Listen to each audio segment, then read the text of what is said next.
দাউদ ইবনে নূরা শাসক ছিলেন, দাউদ ইবনে নূরা। দাউদ ইবনে নূরা বলতেছেন, তোমরা যেখানে পারো সেখানে ঈসাকে খতম করে দাও, শেষ করে দাও, ধ্বংস করে দাও, কারণ সে হলো যার সন্তান। সে পৃথিবীর বুকে বাপ ছাড়া কোনো মানুষ জন্ম হয় না। সে মায়ের গর্ভে জন্ম নিয়েছে। ইউসুফ মেস্তরির ছেলে, সে ইউসুফ মেস্তরি মরিয়মের সাথে কারাফি করেছে, তাকে ধ্বংস করে দাও। কিন্তু আল্লাহ তাআলা সূরাতুল মরিয়মের মধ্যে সুন্দরভাবে বলেছেন, ঈসা আলাইহিস সালাতু ওয়াস সালাম হচ্ছে আল্লাহর পবিত্র রূহ। আল্লাহ তাআলা তাওহীদের বাণী নবীকে শিখাইতেছেন, বলতেছেন, নবী আপনি পড়ুন, বলে দিন কুল হুয়াল্লাহু আহাদ। আপনি বলুন আল্লাহ হচ্ছে এক। আপনারা বলুন আল্লাহ কয়জন? জোরে বলেন সবাই, কয়জন? আল্লাহ তাআলা হচ্ছে একজন। আল্লাহ তাআলা নিজে নবীকে বলে, নবী আমি আপনাকে শিখাইতেছি, আপনি আপনার উম্মতদেরকে বলে দিন, তাওহীদের বাণীটা জানিয়ে দিন যে আল্লাহ হচ্ছেন একজন। আল্লাহুস সামাদ, তিনি হলেন ও মুকাফিক্কি, তিনি কারো কাছে কোনো কিছুর জন্য হাত পাততে হয় না। আল্লাহ তাআলা তিনি হচ্ছেন এক, অদ্বিতীয়, ওনার কোনো শরীক নেই। লাম ইয়ালিদ ওয়া লাম ইউলাদ। আল্লাহ তাআলা নবীর মাধ্যমে আমাদেরকে জানিয়ে দিলেন, ওহে নবী আপনি বলে দিন আমি কারো পিতা নয়, অর্থাৎ আমি কাউকে জন্ম দেই নাই, আমিও কারো জন্ম না। সুবহানাল্লাহ। ওয়ালাম ইয়াকুল লাহু কুফুয়ান আহাদ, তার সমতুল্য আর কেউ হতে পারবে না। বলেন পারবে? আল্লাহর সমতুল্য আর কেউ হতে পারবে না। কিন্তু আমরা সূরাতুল ইখলাসের মধ্যে পাই না, আল্লাহ তাআলা বলতেছেন আমি এক, আমার কোনো শরীক নেই, আমি একজন আল্লাহ, তোমার জন্য আমি আল্লাহ, আমি তোমারে বানাইলাম, তোমার মালিক আমি আল্লাহ, আমি অমুকাফিকি, আমি কারো জন্ম না, আমিও কাউকে জন্ম দেই নাই, আমার সমতুল্য আর কেউ নেই। কিন্তু এই গোটা বিশ্বের মধ্যে কিছু মানুষ আছে, আমাদের দেশেও আছে, যারা বলেন আল্লাহ নাকি সন্তান জন্ম দিয়েছে। নাউযুবিল্লাহ, সবাই বলেন নাউযুবিল্লাহ। কি বলছে? আল্লাহ নাকি সন্তান জন্ম দিয়েছেন। যখন ইমরানের স্ত্রী ইমরান আলাইহিস সালাতু ওয়াস সালামের ওনার সহধর্মিণী যখন প্রেগনেন্ট হলেন, গর্ভবতী হলেন, তখন উনি মনে মনে ভাবলেন, আমার গর্ভে যদি একটা ছেলে সন্তান হয়, আমি তাকে বাইতুল মুকাদ্দাসের খাদেম বানায় দিব। পড়েন সুবহানাল্লাহ। ইমরান আলাইহিস সালাতু ওয়াস সালামের স্ত্রী যখন বলল, আমার গর্ভের সন্তানটাকে আমি বাইতুল মুকাদ্দাসের খাদেম বানায় দিব, ঘটনাক্রমে ইমরান আলাইহিস সালাতু ওয়াস সালামের গর্ভে একজন মেয়ে সন্তান হয়েছিলেন। সেই মেয়েটার নাম হলো মরিয়ম আলাইহিস সালাতু ওয়াস সালাম। নাম শুনলে? মরিয়ম কিন্তু আর খাদেম বানাইতে পারবে না, কারণ তিনি হচ্ছেন মহিলা। কিন্তু ঘটনাক্রমে আল্লাহ তাআলা কি করলেন, এই মরিয়মের গর্ভে আল্লাহ কুদরতে একটা রূহ দিয়ে আমাদের নবীর পূর্বে একজন নবী পাঠিয়েছিলেন। বনি ইসরাইলের শেষের দিকের নবী ছিলেন ঈসা আলাইহিস সালাতু ওয়াস সালাম। ঈসা রূহুল্লাহ, আল্লাহর তরফের রূহ। আল্লাহ তাআলা কুদরতি ভাবে মরিয়মের গর্ভে সেই ঈসার রূহটা পৌঁছে দিয়েছিলেন। পড়েন সুবহানাল্লাহ। কিন্তু ঈসা আলাইহিস সালাতু ওয়াস সালাম যখন জন্ম হলো, সংক্ষেপ করে বলছি, ভালো করে শুনুন, ঈসা আলাইহিস সালাতু ওয়াস সালাম আল্লাহ তাআলা ওনাকে নবী হিসেবে দুনিয়ায় পাঠিয়েছেন। আল্লাহ তাআলার কুদরতের রূহ ঈসা রূহুল্লাহ। কিন্তু উনার পূর্বে একজন নবী ছিলেন, সেই নবীর নাম ছিল মূসা আলাইহিস সালাতু ওয়াস সালাম। মূসা নবীর উম্মতদেরকে ইহুদিরা তো এই ঈসা নবীকে মানতে পারতেছে না। তারা বলতেছে, এই তো মরিয়ম অন্যায় করেছে, মরিয়ম জিনা করেছে, না হয় মরিয়ম এই সন্তান কোথায় থেকে আনলো, এটা কি আদৌ সম্ভব নাকি পিতা ছাড়া সন্তান? কিন্তু আল্লাহ বারবার বোঝায়, আমি আদমকে তো পিতা মাতা একজনও না, দুইজন ছাড়াই বানিয়েছি। কথা কোন ঠিক না? কিন্তু আল্লাহ ইচ্ছা করলে কি ঈসার রূহটা আলাদা পারত কি? পারে নাই। এটা আল্লাহ তাআলার তরফের রূহ, আল্লাহ কুদরতি রূহই মরিয়ম ঈসা আলাইহিস সালাতু ওয়াস সালামের মার গর্ভে দিয়েছেন।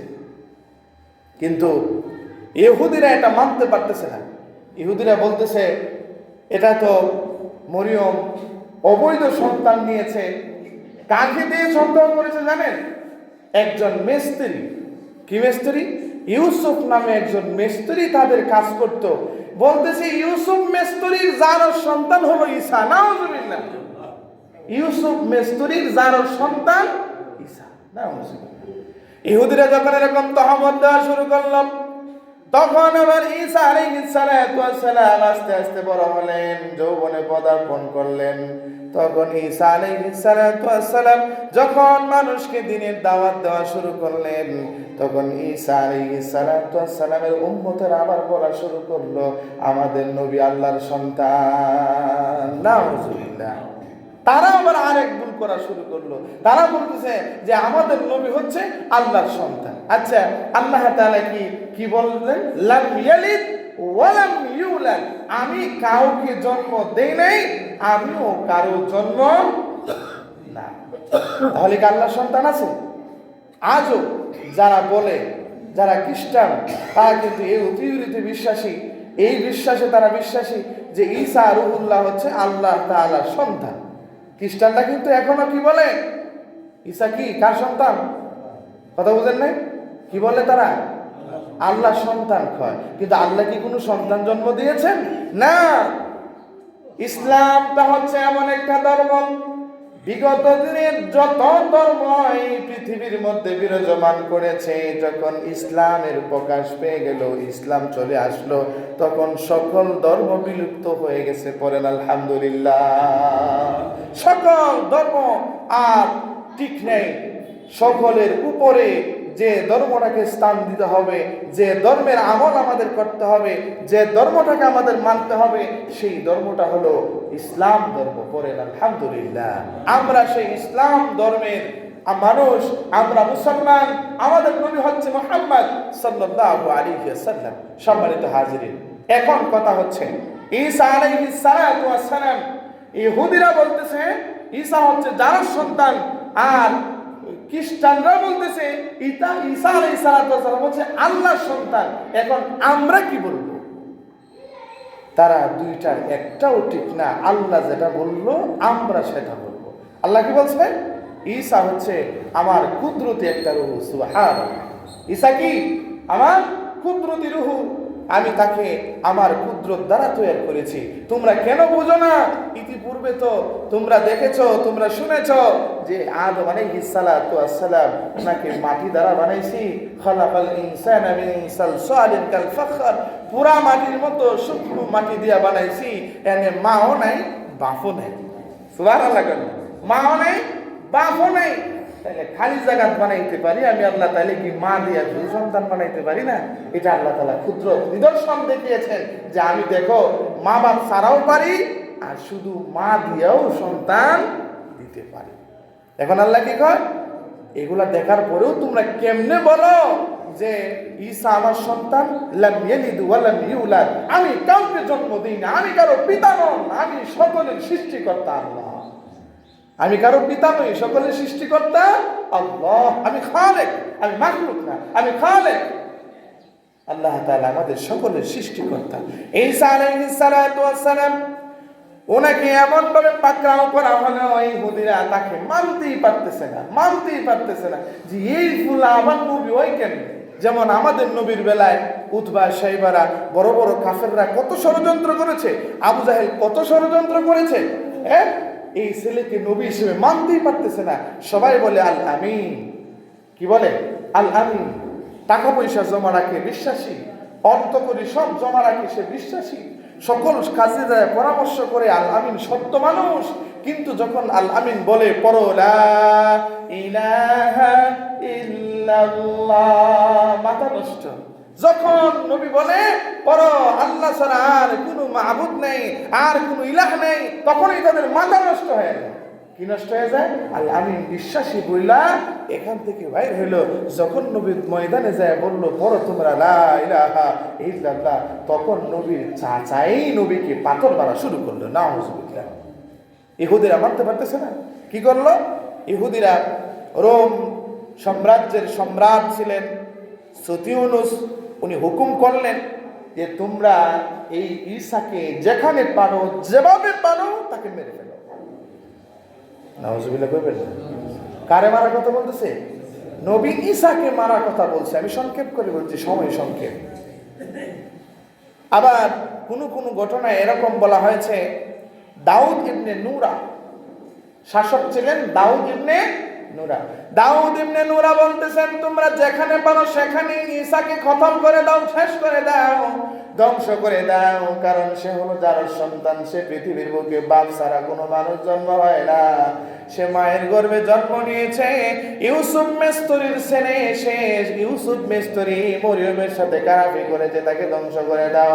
কিন্তু আল্লাহ তাআলা সূরাতুল মরিয়মের মধ্যে সুন্দরভাবে বলেছেন, ঈসা আলাইহিস সালাতু ওয়াস সালাম হচ্ছে আল্লাহর পবিত্র রূহ, একদম পবিত্র। এখন সবাই কি করলো? বাইতুল মুকাদ্দাসের একটা কামরার ভিতরে ঈসা আলাইহিস সালাতু ওয়াস সালাম থাকতেন।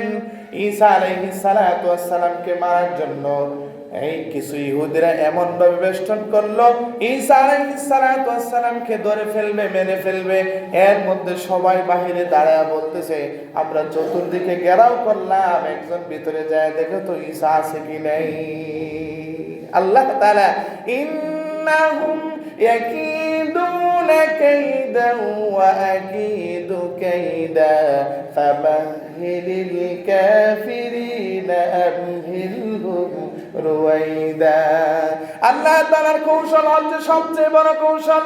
যখন ঈসা নবীকে মারার জন্য ইহুদিরা চক্রান্ত করে, এই বাইতুল মুকাদ্দাসের কামরাটাকে ঘেরাও করে ফেললো, তখন একজনকে বলতেছে, তুমি আগে যায় দেখো ঈসা এটার ভিতরে আছে কিনা। একজন ভিতরে গেল, যায় দেখি ঈসা নাই। কিন্তু ভিতরে যাওয়ার পরে তার কি হলো, সে কেমন হয়ে গেল, ঈসার চেহারায় তার চেহারাটা পরিবর্তন হয়ে গেল। সে তো আর এই কামরা থেকে বাহির হচ্ছে না। কিছু সময় যখন অতিবাহিত হয়ে গেল, সে যখন এই কামরা থেকে, ঘর থেকে, রুম থেকে বাহির হয় না।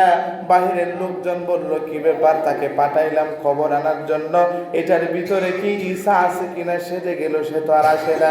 সবাই দৌড় দিল, একসাথে সবাই দরজা ভেঙে ভিতরে প্রবেশ করলো। ভিতরে প্রবেশ করে দেখে এখানে তো ঈসা আলাইহিস সালাতু ওয়াস সালামের চেহারার মতো আল্লাহ চেহারা তাকে বানায় দিছে। আসলে ঈসা না, যাকে পাঠাইছিল সেই সেখানে শুয়ে আছে। তাকে মারপিট কইরা ঠিক মতো ফিডা দিয়া মারছে। কিছুক্ষণ পরে, কি ব্যাপার, আমাদের ভিতরে অমুক লোকটা কোথায় রে? কথা বুঝতেছেন নি? ইন্নাহুম ইয়াকিদুনা কাইদা ওয়া আকিদু কাইদা। তুমি কি কৌশল করো, আল্লাহ এর চেয়ে বড় কৌশল নিয়ে বসে আছেন। তখন কি ব্যাপার, আমাদের অমুক লোকটা কোথায়? পায় না। আরে ওরে তো আগে পাঠাইছিলাম, তাইলে তো ঈসা মরে নাই, আমরা তো আমাদের লোকটাই মারলাম। মরার পরে আবার প্রকাশ পেল এটা আমাদের সদস্য, আমরা ঈসাকে পাই নাই। আল্লাহ তাআলা ঈসা আলাইহিস সালাতু ওয়াস সালামকে সসম্মানে সুস্থ বলিতে আকাশে তুলে নিলেন। সুবহানাল্লাহি ওয়া বিহামদিহি সুবহানাল্লাহিল আযীম। তাহলে আল্লাহ যে বলছে আমার সমতুল্য আর কেউ নেই, ওয়ালাম ইয়াকুল লাহু কুফুয়ান আহাদ, এই কথাগুলোর উপরে আমাদের পূর্ণ ইস্তেকামত থাকতে হবে। এটা তাওহীদের বাণী। আল্লাহ কাউকে জন্ম দেয় নাই, আল্লাহ হচ্ছেন একজন, তার তিনি হচ্ছেন অমুখাপেক্ষী। আল্লাহুস সামাদ। সামাদ হলো এমন যে এর ভিতরে আর কিছু থাকতেই পারে না। সামাদ তো সামাদই, এক তো একই, এই একের সাথে আর কিছু হয় না। এরকম একটা শব্দের নাম হচ্ছে সামাদ। সম্মানিত হাজিরিন, আল্লাহ তাআলা প্রথমে শুরু করেছিলাম যে কেন আল্লাহ তাআলা এই সূরাটা তেলাওয়াত করলেই এত সওয়াব দেয়। কারণ হচ্ছে এটা তাওহীদের বাণী, আল্লাহর একত্ববাদের বাণী, আল্লাহ তাআলার পরিচয় এই সূরার মধ্যে নিহিত আছে। এই বিধায় আল্লাহ তাআলার নবী আমাদেরকে স্পষ্ট জানিয়ে দিয়েছেন যে তোমরা এই মাত্র 3টা আয়াত, 4টা আয়াত যদি তোমরা তেলাওয়াত করতে পারো, একবার পড়লে কোরআনটাকে 3 ভাগে ভাগ করো, 1 ভাগ তেলাওয়াতের সমান সওয়াব তোমার হয়ে যাবে। 2 বার পড়ো, 2 ভাগের সমান সওয়াব হয়ে যাবে। 3 বার পড়ো, পুরাটা কোরআন একবার পড়লে যে সওয়াব, আল্লাহ তোমার আমল নামায় সেই সওয়াব দিয়ে দিবেন। সুবহানাল্লাহ। সূরা ইখলাস পারি তো সবাই? পারি না সবাই? যারা না পারি শিখে নিব, এটা সহজ। আমরা এটাকে শিখবো এবং বেশি বেশি করে পড়বো। মনে আছে তো, কবরের আযাব থেকে বাঁচার জন্য তেলাওয়াত একটা মাধ্যম, কোরআন তেলাওয়াত একটা মাধ্যম, 4 মাধ্যমের এক মাধ্যম হচ্ছে তেলাওয়াত করা। তাহলে যদি কবরের আযাব থেকে আমাদের বাঁচতে হয়, তাহলে তেলাওয়াত যদি করতে হয়, যাদের বয়স শেষ আর কোথাও যায় শিখতেই পারতেছেন না, এই সূরাটাই শিখেন, শিখে এটাকে বেশি বেশি করে পড়েন, বেশি বেশি করে এটা পড়েন। কি হবে? আপনার জন্য কবরের আযাব মুক্ত একটা জায়গা হবে, আপনার জন্য আখিরাত জান্নাত আপনার জন্য অপেক্ষায় থাকবে ইনশাআল্লাহ। এই সূরা ইখলাসটা কি? আউযু বিল্লাহি মিনাশ শাইতানির রাজীম, বিসমিল্লাহির রহমানির রহিম, কুল হুয়াল্লাহু আহাদ, আল্লাহুস সামাদ, লাম ইয়ালিদ ওয়া লাম ইউলাদ ওয়া লাম ইয়াকুল লাহু কুফুয়ান আহাদ। আখির আল্লাহ তাআলা আমাদেরকে বুঝার তৌফিক দান করুক। আমরা আল্লাহর সাথে কাউকে শরীক বানাবো না, আল্লাহ তাআলার সামনে কাউকে আল্লাহর সন্তানও বানাবো না। আল্লাহ তাআলাকে কে সৃষ্টি করেছে তাও আমরা চিন্তা করব না। আমরা জানি আল্লাহ তাআলা আমাদের সৃষ্টিকর্তা, তিনি আমাদের খালেক, আমরা ওনার মাখলুক। আল্লাহ আমাদেরকে বুঝার তৌফিক দান করুক, আমিন।